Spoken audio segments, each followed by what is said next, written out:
Hello there everyone, this is Shield and we are doing the 5th video of our NuclearCraft Fuel Progression series to get us to Californium-250. Now this video is a little different. Normally I will script my tutorial videos so that they can make sense. Not to say that in a bad way or that I'm bad at English, but it is just easier, especially when I go to caption the video. But this video is a little different. We're doing it ad lib because we're doing an active reactor this time. We're doing an actively cooled reactor. The fluids we're going to be using are Gelid Cryotheium, Resonant Ender, and water. If you've never done a actively cooled reactor with NuclearCraft, there's 2 blocks that you'll need. The first is called a buffer, and that's just a place for it to pump the fluid into and store the fluid. And the second is the one I'm holding in my hand. It's called an active fluid cooler. The fluid cooler is what you'll pump the liquid into, and that block needs to go wherever your respective cooler would go. So like with our Resonant Ender or Enderium, those go where 3 casings meet. So we'll place those in the 8 spots they belong. And then I'm just going to build a little platform for me to start my cells on. And we're going to do 3 layers. First layer is going to be the plus sign design. Then we can get rid of these. The second layer is going to be the X pattern that we all know and love. Except maybe if I could build it right. There we go. And the last one's going to be our plus sign again.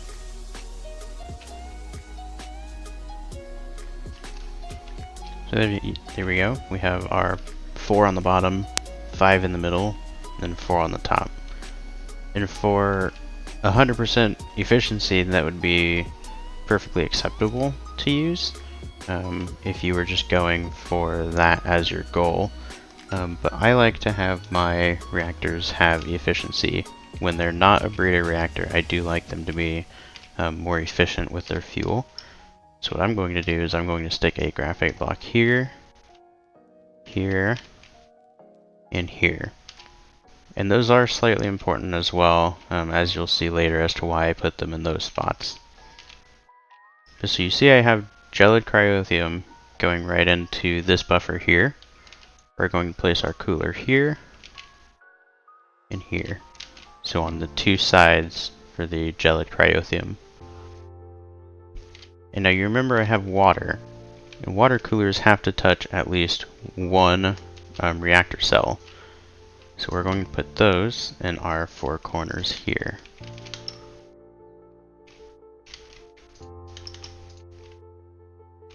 Just like that. So now get whatever duct you're going to use.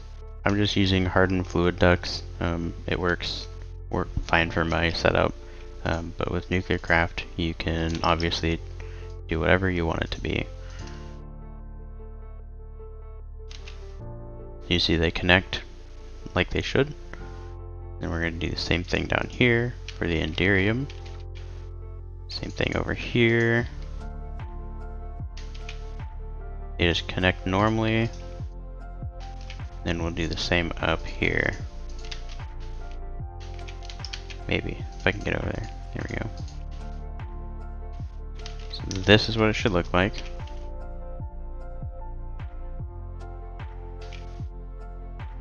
And now you're going to need your servos, or whatever you're using, from whatever mod you're using. If you're using mechanism, you just pull out your configurator. But the reason that I always hook these up before I put the servos on is if you activate one of them and then you accidentally connect a pipe somewhere, you're going to have to go through and replace the pipes and replace the fluid coolers, because the fluid coolers do store the fluid as well. So that's one reason that I always build it before attaching servos. Got that one there. But now we're going to go through and turn that on, and you should see it should pump the liquid into these 4 coolers here, which it is. And you can see it's storing 800 millibuckets. in those coolers.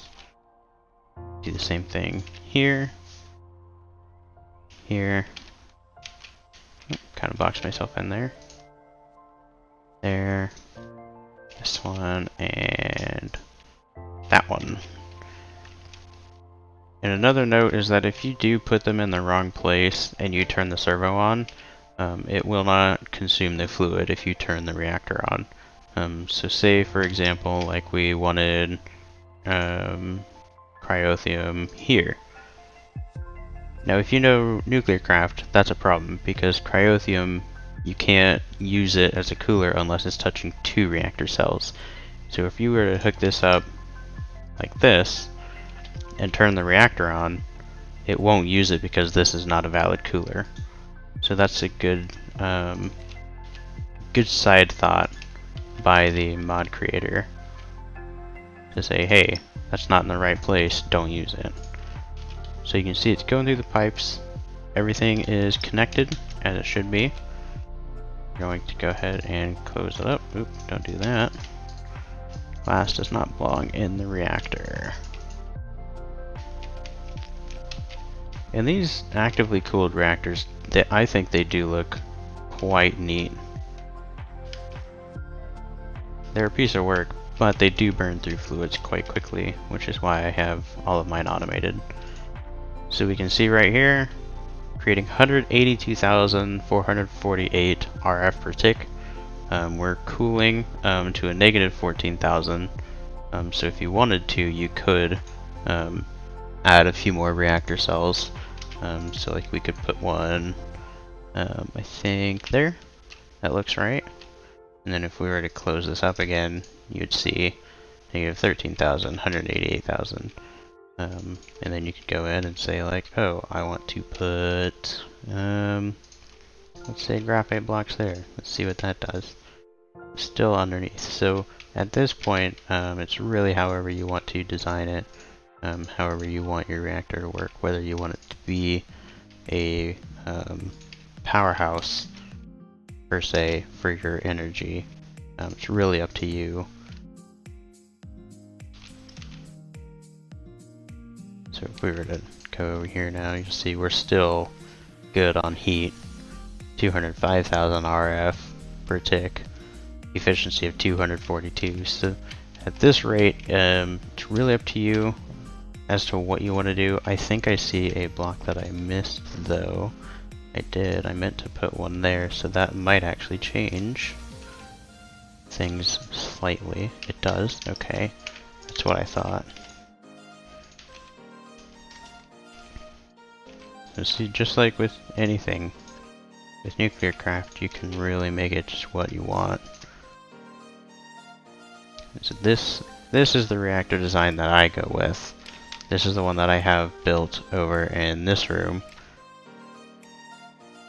219,744 RF a tick, cooling to a negative 1800 heat a tick, and negative heat doesn't really do anything. It just means that you have excess cooling, which isn't a bad thing per se. You could put another reactor cell in here if you wanted to, but there's no benefit to it other than getting another 6,000 or so RF out of another piece of fuel. But 4-minute burn time, which isn't long, or as long as I would like it to be, but for that kind of output per tick, I'm okay with that.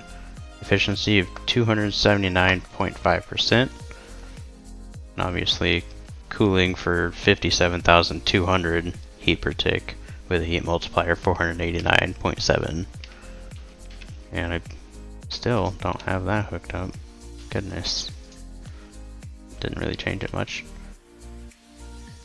So that's active cooling, and that's the design that I have set up here for the HECf-249. So if we were to let this run, you'll see we're already full on power. But I'm going to let this run, and then I will cut back to this.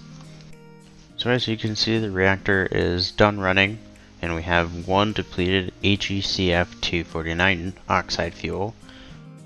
I do have a radiation suit on, even though I'm in creative, because if you are in creative messing around with a reactor and your radiation bar gets full in the bottom left corner, and then you go into survival, you're gonna die. So just be careful. That's why I also have Radaway on me. But we're gonna go and take this out.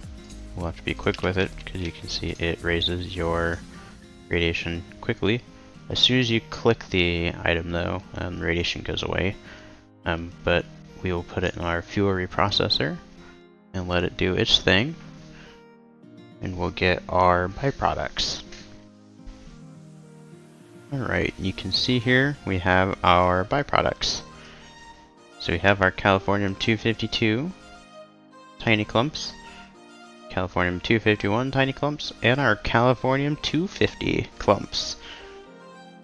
So we're going to go and take those out quickly and move them over to here. We'll get these. So you see from burning one HECf-249, you're going to get 3 of these. But once again, we're just going to put these back in there so we don't take a bunch of radiation from them. But then from here, to make our 250s, our RTGs, and there we are. And here's a Californium RTG that'll make 400 RF per tick. I'm not going to take them out of here just because they do give me radiation to hold them, and obviously it stacks just like everything else. But in the next video, I'm going to show you how I set up my compact machines. Thank you guys for checking out this tutorial video about HECf-249 Oxide fuel from NuclearCraft. If you did like the video, go ahead and hit that like button, or if you just like this fuel progression series, go ahead and hit that like button. Leave a comment down below or get into a discussion about the mod or any other Feed the Beast mods. And go ahead and hit that subscribe button as well, so you can see any of my other tutorials that I put out for any Minecraft mods that I do. I do have a lot of mechanism mods tutorials, but besides that, check out the cards that are on the screen. Maybe you'll see something you like, maybe you don't. But yeah, thanks for checking out the video, guys.